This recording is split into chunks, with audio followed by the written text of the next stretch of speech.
We are live on LinkedIn. Hi, I'm Mary MacCarthy here with the second episode of the Data Tea. Delighted to be joined this week for this one-on-one interview for insights into the data industry with Vin Vashishta. Hi, Vin. So welcome. Thanks for being here. Thanks for having me. So you're in Reno, right? Yep, Reno, Nevada. Awesome. Okay, I can't think of Reno without thinking of that Johnny Cash song, I think. We have the unfortunate association with that one particular line in one song. Yes, but you know, any association with Johnny Cash is a good association. I don't know about that one. That one's pretty bad. Yeah. So I'm speaking to you from Denver. My home base is Los Angeles, but today I'm in Denver. The beauty of remote work that so many of us in the tech and data world can enjoy, being in different places but yet still getting this amazing work done. So Vin, we're going to talk about your role in data and the machine learning industry. How did you get started? It's kind of a somewhat unusual story. It is. I got started went to college, the University of Nevada, Reno school I went to, got a grant from Microsoft. And so they started teaching early machine learning to us.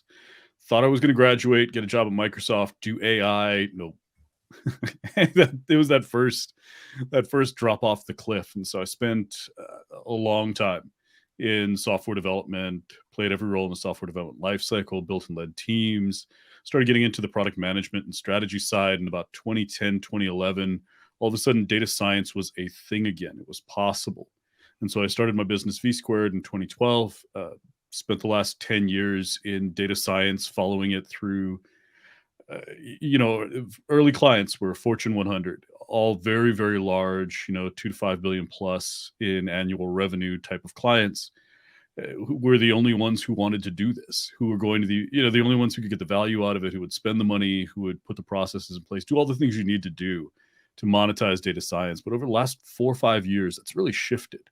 And my business has gone from all of these huge clients to now small and mid-sized businesses getting into data science and machine learning, investing in it, being able to actually monetize it, profit from it, generate significant cost savings. And so my client base is now just all over the place. Started out, like I said, Fortune 100s and startups. I did some startup advisories, and now it's pretty much anyone. So the field has grown. The interest from the business side has grown. And I think even in small and mid-sized businesses now, you're seeing this level of maturity that didn't exist 5 years ago. It's been great to follow, to get to watch it grow up. It's almost like a kid. Well, so much of your story really encapsulates the history of both your education and the launch of your company. Your consulting company, V Squared, encapsulates kind of the history of the field, where going further back, maybe the big tech companies were talking about it. Microsoft gave you the grant to study it. The reality is the market wasn't ready for you. You did other things, software development, which I suspect you would say was amazing training for then later actually developing your career in data science. But then once you got started, the bigger companies being ready to take this on, and only now the smaller companies trying to take it on, whether they're successful or not, probably depends on who's consulting for them and the reality of their business. Fun fact, correct me if I'm wrong, I think it was only in the past month that the U.S. federal government created an official role called a data scientist. I will check this after the show. I don't want to look it up now and be Googling. No, I think the BLS has had, Bureau of Labor Statistics has had, excuse me, has had data science under, I can't remember what the specific BLS or the coding for it is, but they've had it for at least 2 years now, maybe a little longer than that. So still very recent, and there was a development in the past few weeks in terms of maybe a new push, and they've obviously had data officers and everything, but all those formalized titles within the government sort of point to the recognition of this as an industry and as people doing valid work. So I have a real job now. You've got a real job now that people understand. When you tell people you're a chief data scientist or you do data consulting, what people who are outside the industry, what's the reaction? Do people get it? No, no, not at all. And it's funny that there's a group of people that have heard of it, but that's not the majority yet. And so if I say data science or machine learning, I get, huh? Right. If you say something like, I work with data, I do analytics, I work with AI, those are all kind of more commonly understood terms. But you start saying data science, machine learning, deep learning. If I were still single and I wanted to end a date, I would just start talking about what I do for a living, Right. and it'd be over. It's literally not that interesting Unless to you get in most people. unless you They make it don't kind really of want to sound know. sexy and talk about robotics or, Yeah, spin it that way, right? Um, I wish I had that side of it. Talk about the Boston Dynamics. Those are the interesting projects, aren't they? right, absolutely. And I think in the common parlance, um, people certainly get in general big data. It's just that within the Mhm. industry, most of us have moved beyond using that term really. So tell me more about um, the clients you're working with now. They come to you and they say, I want you to build out a data strategy for me. Is that it? Very, very few clients come out and say that. And that's the interesting thing. That's where most companies need to start. But the majority of companies, majority CEOs really are just saying, what do I do with this? Yes, I have data. I understand data science. I probably have one or two data scientists or people that are doing advanced analytics for me under some title of some sort. And the question, the outreach really is, what do I do now? What do I do with this? How do I make money with this? I see that it's a real thing. And so I'll get companies that come to me with that question. And it's typically C suite because that's really where you need the buy in from, especially at a small and mid sized business. You need somebody in the C suite who is passionate, engaged, understands the need, and who comes out and says, look, we have to figure this out. And we're bought in. We understand, especially now, you need free cash flow. Companies are looking for ways to generate new free cash flow. They look at data science and machine learning and they say, this is working for other companies. So, how do we do that? And that's where the engagement begins. And that always starts with some sort of data science, machine learning strategy. Call it an AI strategy, call it data strategy, call it whatever you want to. But it has to take the business from where it is right now through a transformation. So they can go from, and most businesses I work with are in some form of digital transformation where they're going from we're monetizing labor to we're monetizing technology. But they don't realize that monetizing technology is different than monetizing data, and monetizing data is different than monetizing models. And so there's this maturity cycle that you have to go through, and this iterative growth and transformation cycle to get to the point where you are generating free cash flow. I'm curious when you obviously give them your informed, honest take. What what's the initial pushback you get, either from the CEO or from anyone really? The biggest hurdle is really them calling me. I kid you not. At the point where you're talking to someone like me, you've already overcome many of the biggest objections that you have. You've It's like recognized starting that there's therapy. Like, some need. once you make that step to call a therapist, you've already Yep. bought in more than halfway. Yeah. And that's where early on I was reaching out to a lot of different companies and saying and trying to teach them the need. And there was only a very small segment who would, oh yeah, no, I get it. And that's where, I every objection you could think of, from it costs too much to why bother to just every objection you could think of. Earlier on, I'd say up until about 2016, 2017. And then it reversed. I wasn't talking to clients, they were talking to me. They were making the initial outreach. Somebody would make an introduction and say, "Hey, I've been working with this person or this group or this company. You need to talk to their CEO because now it's getting big and they need some help." And so now it's the other way around. It really is the companies coming to me.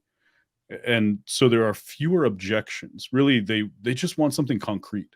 And once I start giving them, this is what we're going to actually do, this is how it makes money. Here's the reality of how much it's actually going to cost. It's not as cheap as you think, but there's all this revenue. There's a ton of cost savings that we're going to do quick. And it's just like any other business project at that point. Then it makes more sense to them. Yeah. I'm gonna guess how some of these conversations go, and you tell me if I'm wrong. That they bought into the idea of doing it. They've made that call to V squared. They're ready, ready to invest, ready to listen to your advice. Um, but they're also probably excited and ambitious, and they're like, we want AI and machine learning. And do you often have to push back? This would be Mhm. obviously small and medium-sized businesses, because that's not the need, really. It's funny. Everyone's realistic now. Hmm. I think the hype cycle was, yeah, we want AI. We're going to be doing this advanced stuff. And now it is, how fast, how soon, what's the smallest, how do we go from a prototype to, and it's these more realistic steps that people are looking for.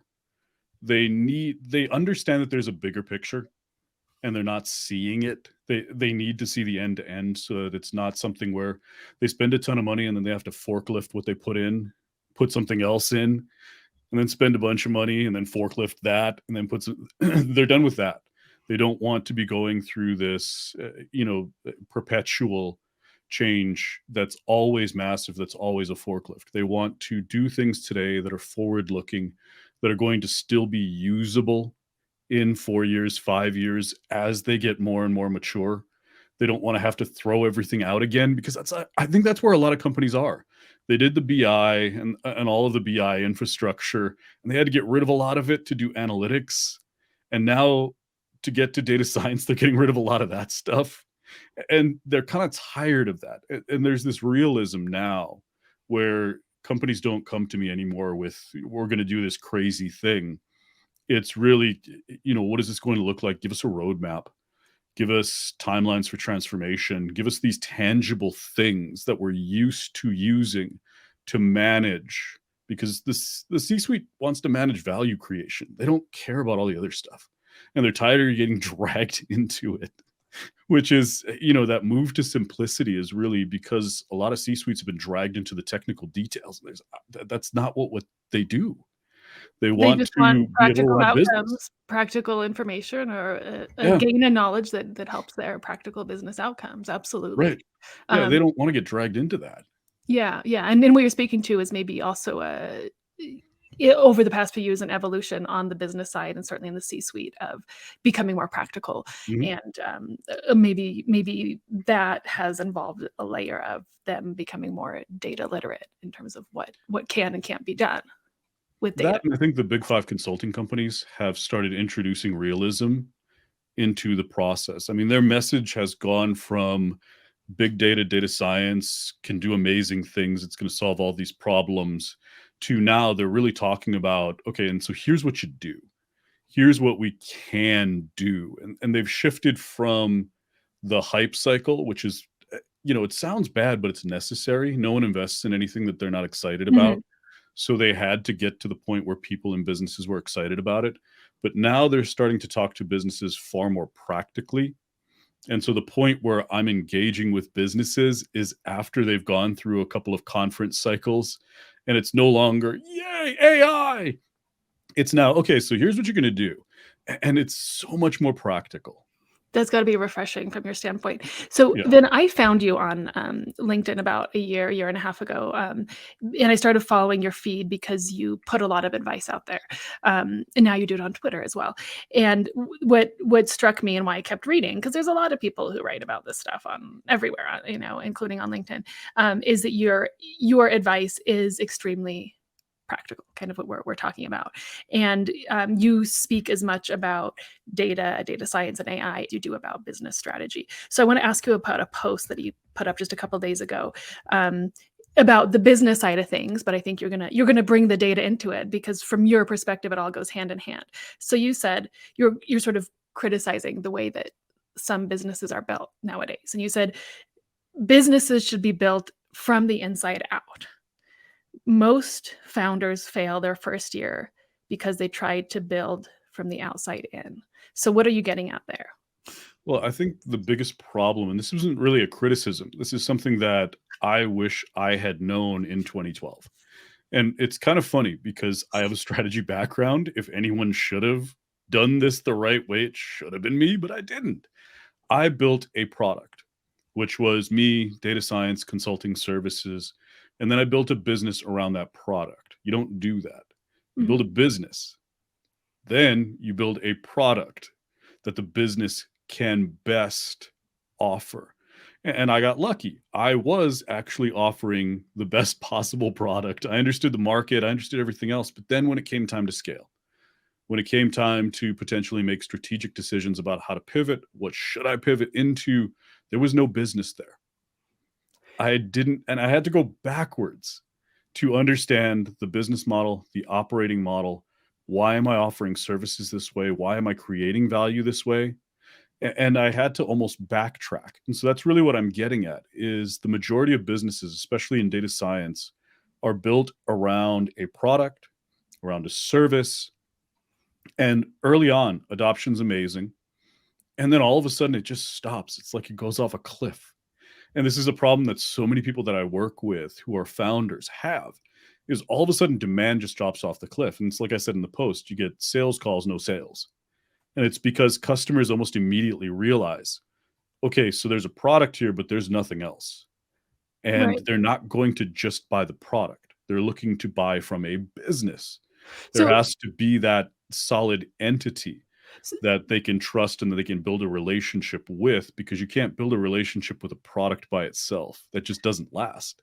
so flesh that out a bit. So we're talking using the example of what you lived through, V squared. Mhm. You knew, or you built a product slash services, which was Yep. your consulting. There was certainly a market need for it, and that worked initially. But then, how far in did you say, "Wait, I need to have a business It strategy"? was 2.5 years where Yeah. I just said to myself, wow, I am a published author on strategy who runs a business with no strategy. Awesome. That was one of those truly humbling realizations for me. And now I'm seeing it again. I see a whole bunch of founders, and I coach people who are making the transition to, I'm going to start a business. I'm going Mhm. to start a consulting practice or a product based business. And I talk to them, and all they ever do is talk about the product, which is amazing. You should love your product and focus on your product. And that's because that's the thing that's going to make you the money. And you should love your market and understand your market. You should understand your competitors, but realize those are all external things.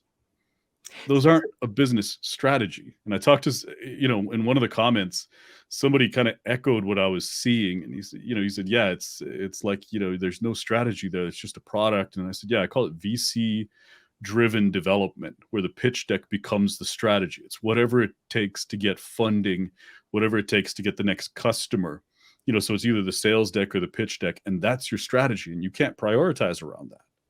You So can't build a business around that. so It simply doesn't work. 2.5 years into V squared, you said, "I need a business strategy." I should have known because I'm an expert in this Yep. already. What were sort of the ABC then of your business strategy? I just went back to basics. It's the business model. Mhm, Why am I pursuing the opportunities that I am pursuing?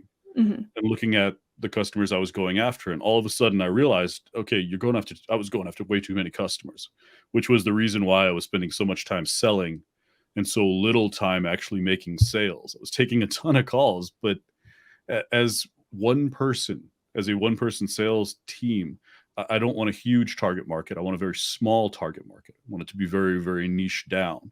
I want to have very meaningful conversations, but I want to quickly screen out people who are not going to be, who I just can't give the top value to. And I want to narrow in. And that became really successful for me, just deciding which opportunities should I be going after. And then why? Why is this the right opportunity for me? What opportunities can I create for myself? And then start talking about new products, new service lines. Look at expanding into new markets. Is this a good idea? Do I have time? Do I have bandwidth for this? And now you can hear me talking about an operating model. I create value in a certain way. And obviously, I'm not creating very much value for the business or for customers if I spend the majority of my time on sales calls. And it's this formalization of a business model and operating model, deciding what opportunities to go after, understanding those customers better and better and better, creating a way of creating value, just that value stream, that operating model, becoming far more deliberate with prioritization, understanding how I can deliver the maximum value, Mhm. because I really wasn't thinking about that. I can deliver value, but is this the top amount of value that I can deliver? Is there something else I could be doing for this client, for a different client? And that's all strategy. It's no longer this tactical where I could do it, so why don't I? Now it's this strategic, Well, should I? Yes, that's an option. That's an opportunity. Is that a good opportunity? Is that an opportunity that is worth passing up other opportunities for? And I see so many businesses struggling with the same thing where they've had early success and it stops because now, those first few customers are always the ones who are the most desperate for your solution. And if you don't listen and learn from those early customers and start building the actual business model and operating model around not just a product, but a company, it's so quick. You lose momentum, and like I said, sales just kind of fall off a cliff. And I see that happening with so many companies now. So I felt like I had to say it out loud that you have to have a business. You can't just have products. That's not enough. Regardless of how excited you are about the product and Yep. service or how good it is. I want to bring in a comment here from Russell Willis on LinkedIn, who said, Yep. I appreciate Vin's pragmatic style of content with relatable experiences from which many can learn. And Russell, you're right. This is why I follow you, Vin, and this is why I got you on to speak. So those are great examples of how you have learned building out your own business. I'm curious now, when you go into, again, mostly the small and medium businesses, we'll use an example, to bring data, AI in there, build it out for them. To what degree do you have to also say, actually, what you need is maybe not so much a data strategy or data infrastructure as you need a business strategy? Are you kind of, I can't say that. it's more across the board consulting that you're doing, maybe, or that you end It up is. doing? Yeah, it is. I can't say that out loud to them, obviously. But I think every business is at a level of maturity with the strategy function. And even very large companies have immature strategy business functions where and I say this, some businesses operate by chance alone, where it is only by luck that somebody hasn't come in and taken them out, or the entire industry that they're in or the marketplace that they're in is just immature overall. And you can do some incredible things combining data science or just data in general with strategy and strategy planning. And so often that's where I have to start, is to explain. And I talk about this a lot. That's your door as a data scientist. If you're working within a business, if you want to get into the C-suite and get to talking with people who can buy in and who can approve the kind of projects that you need to do in order to generate significant returns and show your business that this is something that's real, that's worth investing in, you can use data as your foot in the door. You can use an understanding of strategy and how you as a data scientist can provide data, eventually go from data driven to model driven, and help improve the decision making process. And so now you're introducing strategy kind of through this sideways approach where people are beginning to make better decisions. And that naturally leads to a more strategic approach, because the purpose of strategy is to inform decisions. The purpose of data is the exact same thing. And so you begin to decide intentionally rather than heuristically. You begin to choose the data you wish to consume so that you're improving decision outcomes, and that improves business outcomes. That results in a more strategic approach. And businesses mature faster. And as a data scientist, I can then begin to say, okay, so now we've well defined the business model and the operating model, and we've used data to do that because businesses often don't understand themselves very well. And you use data to teach the business about itself. And so now that we understand our business model and our operating model, is this the optimized business model? Is this the optimized operating model? And you use intelligent automation to help optimize your operating model, decide how best to create value, how best to then find new opportunities, how best to service customers. And now you're looking externally and you're saying, okay, so we have to understand our customers. We have to understand the marketplace. We have to understand how they use our product. And all of these are data interfaces where you're going out and gathering data, building models, and providing data to the business in different ways. And then eventually you start being so good at building models, you can create products and start offering them to customers so that the customers are now taking advantage of this core competency that you've built up over usually about 6 to 12 months by building internal efficiency projects and learning how to deploy models to production and give them to users where there's sort of a safety net because they're employees. They're people that work within the business, and so if it's not perfect, they're going to help you improve rather than like quitting or doing something drastic like that. Do you find among the data practitioners themselves, whether it's the data analysts of any level, data scientists, uh, that that strategic vision is sometimes missing there in how they think? There's definitely disconnects. Oh, I teach an entire class on business strategy for data scientists because it's that big of a gap.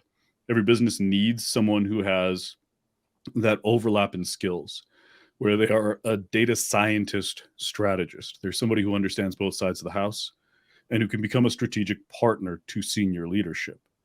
And so that's the reason why I teach the class, is because there's just there's it's missing. I hate to say it, but it really is a missing capability. Right, not through any inherent lack in what these people are doing, but Right, it right. gets so hands-on, so, in the weeds that if you haven't been taught to pull back and see that bigger picture. Um, let's talk a little bit about tools and technology. Say you're going in, maybe helping build out a data team, you also need tools. Are you Right. advising on how to build out the data infrastructure, or what we debate as the modern data stack? I am. And when you build a product roadmap, part of the product roadmap is your architectural roadmap.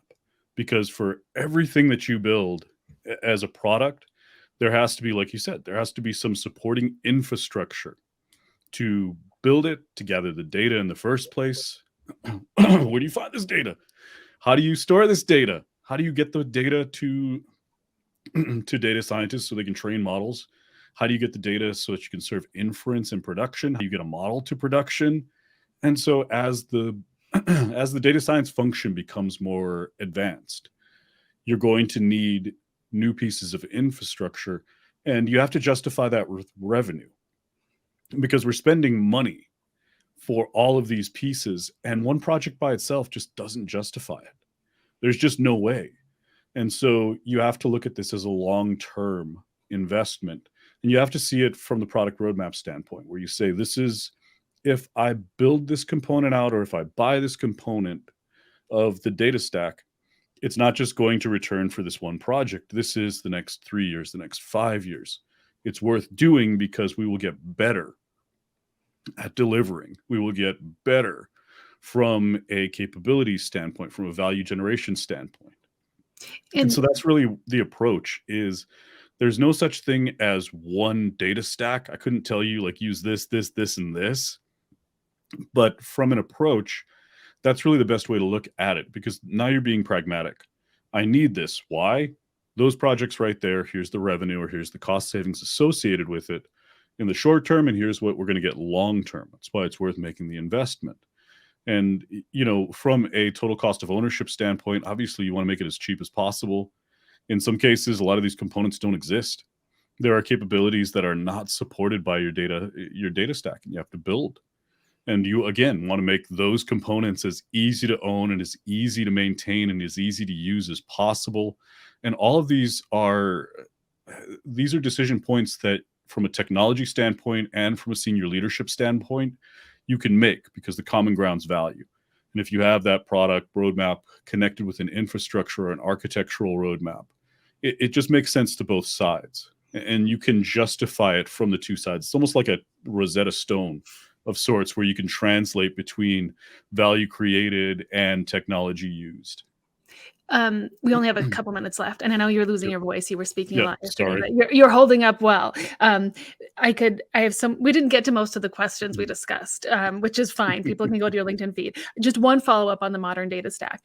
As a consultant, uh, who's been doing this for over a decade, is it exciting to see the development of so many new tools in the data stack, where whether it's from warehouses to from ETL to ELT, and all the different data observability tools coming out? Is it exciting to see how those are becoming more sophisticated, more available, or is it also just kind of like, oh man, I have to learn what all these are and figure out which one to suggest my client uses?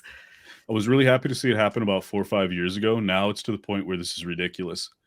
I mean, because what ends up happening is you see an application or some component delivered by a company that fits a niche.